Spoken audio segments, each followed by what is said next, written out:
Learn Spanish with Soy Georgina. El día que cambió mi vida. The day my life changed. There is a series on Netflix called Soy Georgina, or I Am Georgina, which is a reality show that follows the daily life of footballer Cristiano Ronaldo's girlfriend, Georgina Rodríguez. Whilst the show might not be everybody's cup of tea, there is one thing that it is extremely useful for, and that is learning Spanish. The entire show is in Spanish, and unlike a scripted show, Soy Georgina is just full of clips of her and her friends chatting in informal, conversational Spanish.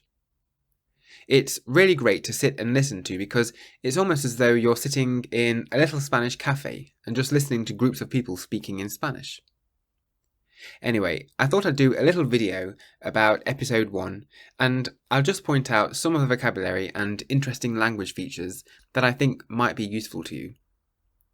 The very first scene is Georgina introducing herself. She says, "Soy Georgina Rodríguez.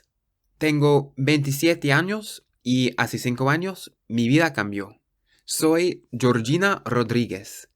Tengo 27 años y hace 5 años mi vida cambió." It means, I am Georgina Rodríguez. I'm 27 years old, and 5 years ago my life changed. Straight away we get a useful little way to talk about ourselves in Spanish. If you want to introduce yourself in Spanish, you say soy. Soy, meaning I am, followed by your name. Alternatively, you can say me llamo, which means I'm called. Then she says, tengo 27 años, meaning I am 27 years old, although literally it means I have 27 years, because that's how you say your age in Spanish. Then she says, hace 5 años mi vida cambió, meaning 5 years ago my life changed. Firstly, the word hace is ago, but you use it differently in Spanish to how we use it in English. In Spanish you say hace first, and then the amount of time after. Hace una semana. Hace una semana means a week ago. Hace 2 años. Hace 2 años. 2 years ago. Hace mucho tiempo. Hace mucho tiempo. A long time ago. Mi vida cambió. Mi vida cambió means my life changed, and the word cambió is in the preterite tense. Whenever you see a verb ending in an O with an accent, it's in the preterite tense for the third person singular, meaning the he, she, or it person. Cambió, cambió, means it changed, he changed, or she changed. Comió, comió, it ate, he ate, or she ate. Salió, salió, it left, he left, or she left. Jugó, jugó, means it played, he played, or she played. Llamó, llamó, it called, he called, or she called. So the accent on the letter O means that's the part of the word that you have to stress. So you add emphasis to the final syllable. Anyway, do you see what I mean? So much Spanish to learn in just the first thing Georgina utters. She then adds, gracias al amor, ahora mi vida es un sueño. Gracias al amor, ahora mi vida es un sueño. Thanks to love, now my life is a dream. The phrase gracias a literally means thanks to. For example, pudimos encontrar el restaurante gracias al mapa que nos diste. Pudimos encontrar el restaurante gracias al mapa que nos diste. Means we were able to find the restaurant thanks to, gracias a, the map that you gave us. You can also say, gracias a Dios, meaning thank goodness or thanks to God. Gracias a Dios. She then goes on to say, he pasado de vender lujo a lucirlo en alfombras rojas. He pasado de vender lujo a lucirlo en alfombras rojas. Which means, I've gone from selling luxury to wearing it on red carpets. The verb lucir. Lucir means to wear. In fact, in Spanish there are a few different ways to say to wear. Llevar. Llevar means to wear or to carry. Usar. Usar means to wear or to use. Ponerse. Ponerse means to wear or to put on. And vestirse. Vestirse means to wear or to dress in. The verb lucir means to wear as in to dress up, so it's usually used to talk about wearing fancy clothes. It can also mean to show off. It comes from the verb luz, meaning light. For example, ella lucía los pendientes que le regalaron por su boda. Ella lucía los pendientes que le regalaron por su boda. That means she was wearing the earrings that she got for her wedding. Daniel siempre luce el cuerpo. Daniel siempre luce el cuerpo. Daniel is always showing off his body. Georgina ends her introduction by saying, muchos conocen mi nombre, pocos saben quién soy. Muchos conocen mi nombre, pocos saben quién soy. Many know my name, few know who I am. And this utterance shows the difference between conocer and saber. They both mean to know, but conocer is used to talk about knowing a noun, like a place or a person, whereas saber is used to talk about knowing a fact or some information, or you can also use it with a verb to say you know how to do something. For example, ¿sabes si Juanita está casada? ¿Sabes si Juanita está casada? Do you know if Juanita is married? Sé hablar español. Sé hablar español. I know how to speak Spanish. María no sabe nadar. María no sabe nadar. Maria doesn't know how to swim. So those three sentences are talking about knowing a fact or knowing how to do something. Conozco un buen sitio para ver la puesta de sol. Conozco un buen sitio para ver la puesta de sol. I know a good place to watch the sunset. Él conoce una película que tal vez te interese. Él conoce una película que tal vez te interese. He knows a film that might interest you. No conocemos Madrid. No conocemos Madrid. We don't know Madrid. So Georgina says that they conocer her name, but they don't saber who she is. Conocen mi nombre, pero no saben quién soy. Conocen mi nombre, pero no saben quién soy. They know my name, but they don't know who I am. Meaning they don't know the facts about who she is as a person. Me considero una mujer muy afortunada, porque sé lo que es no tener nada y sé lo que es tener todo. Me considero una mujer muy afortunada, porque sé lo que es no tener nada y sé lo que es tener todo. I consider myself a very lucky woman, because I know what it is to have nothing, and I know what it is to have everything. This sentence is interesting because she uses the phrase lo que, which means what, when it's not in a question. Literally it means that which, lo que. For example, lo que necesito es chocolate. Lo que necesito es chocolate. What I need is chocolate. In a question, the word what is just que. ¿Qué quieres? ¿Qué quieres? What do you want?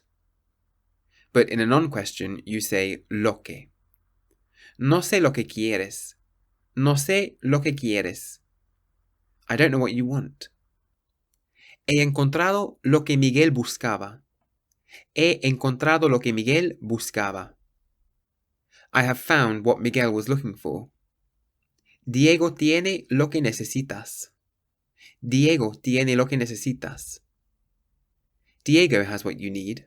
No comprendo lo que me dices. No comprendo lo que me dices. I don't understand what you're saying to me. Georgina's boyfriend, Cristiano Ronaldo, makes a few appearances on the show.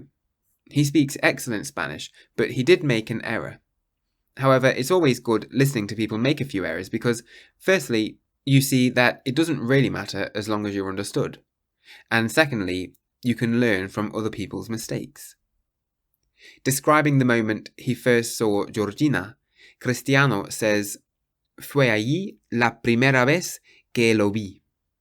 Fue allí la primera vez que lo vi.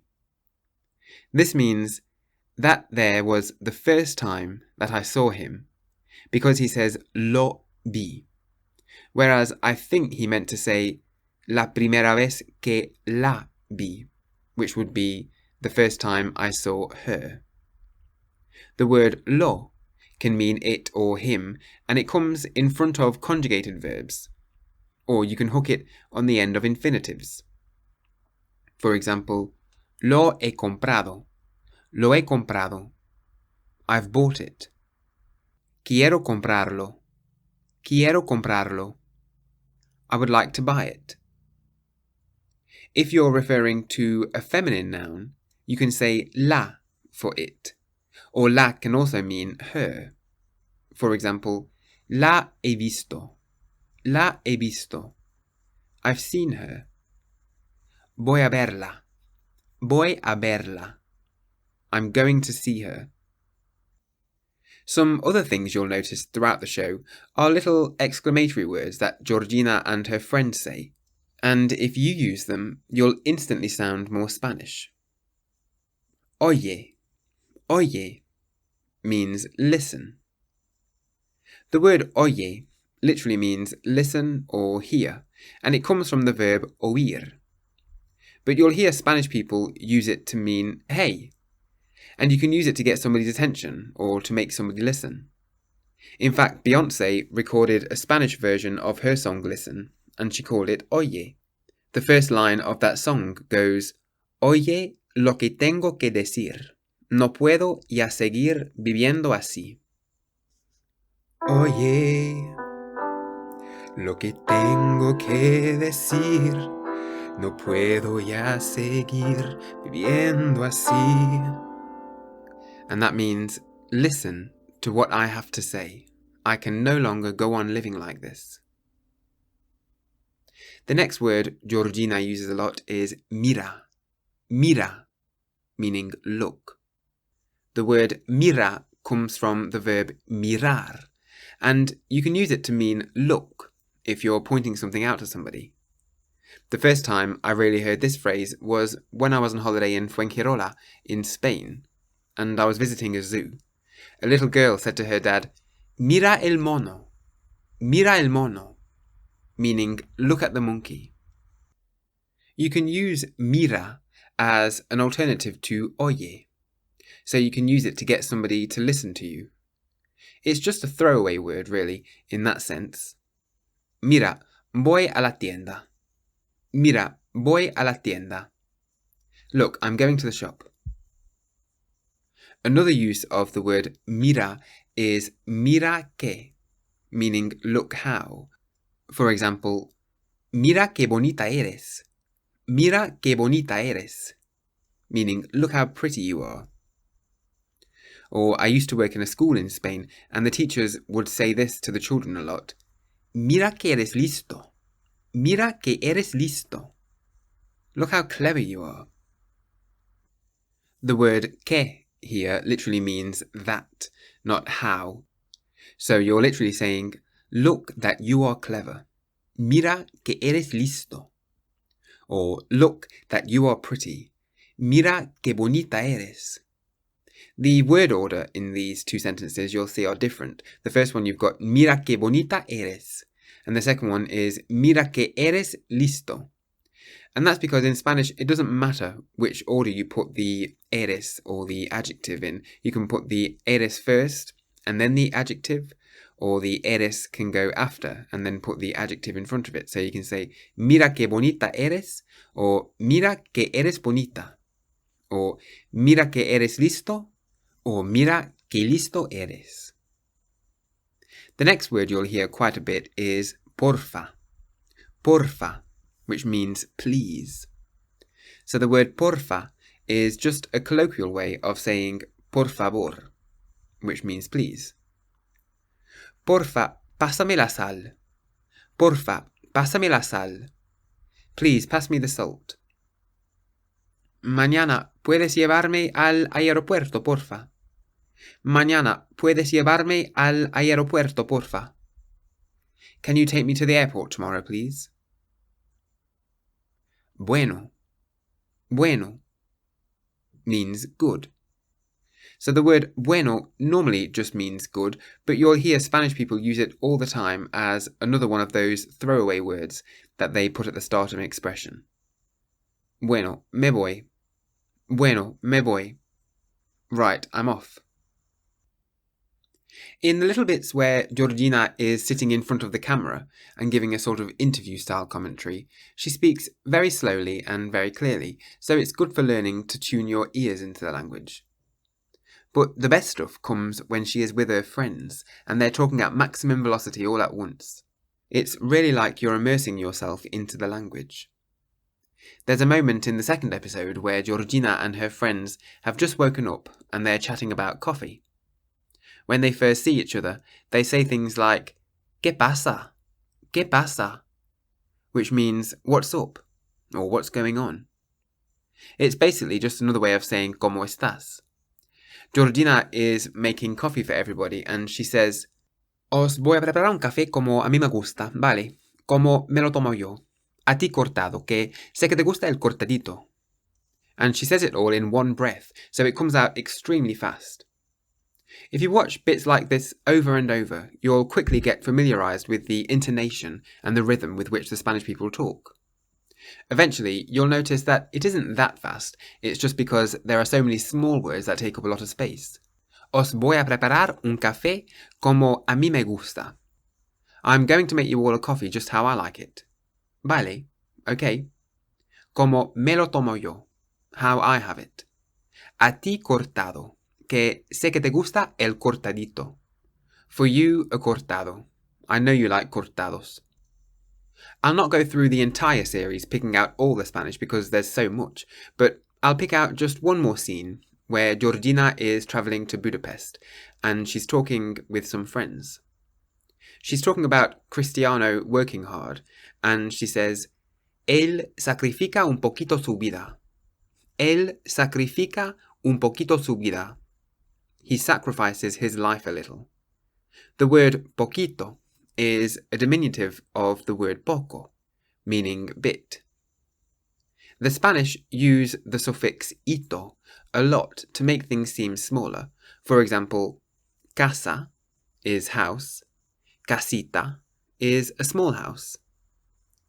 Perro means dog, perrito means puppy. You'll even hear people putting it on the ends of names to make them more personal. Lorenzo becomes Lorencito. Juana becomes Juanita. Georgina then goes on to say, Porque después de un partido, somos jóvenes, tenemos dinero. Podemos decir, venga, cogemos el avión y nos vamos a Londres. O nos vamos a París, a un restaurante y a un concierto. Y no lo hacemos. Casita, nuestros hijos, comer, descansar. And that means, porque después de un partido, because after a match, somos jóvenes, tenemos dinero. We are young, we have money. Podemos decir, venga, cogemos el avión y nos vamos a Londres. We can say, come on, let's go and take the plane and let's go to London. O nos vamos a París a un restaurante y a un concierto. Or let's go to Paris to a restaurant and a concert. Y no lo hacemos. And we don't do it. Casita, nuestros hijos, comer, descansar. House, our kids, eat, sleep. Again, in the show, she says all this in almost one breath, so it seems like it's really fast. But the good thing about Netflix is that you can slow down the audio and listen at a more comfortable speed until your ears are more tuned into the language. Finally, I'll just point out one more thing that you can do if you're watching Soy Georgina on Netflix. You can change the language to European Spanish audio description, and you get a little extra bit of audio commentary throughout the show that describes what's happening. It's great for learning new vocabulary. For example, just before Georgina starts making coffee for everyone, the audio description lady describes what is happening, and she says, "A primera hora de la mañana, en el yate, Georgina, vestida con un mono ceñido azul cielo, pone la mesa. Los amigos en pijamas se van sentando." In the early morning on the yacht, Georgina, dressed in a tight-fitting sky blue jumpsuit, sets the table. Friends in pyjamas are sitting down. So that was just a little video about how Georgina Rodríguez can help you to learn Spanish with her show Soy Georgina.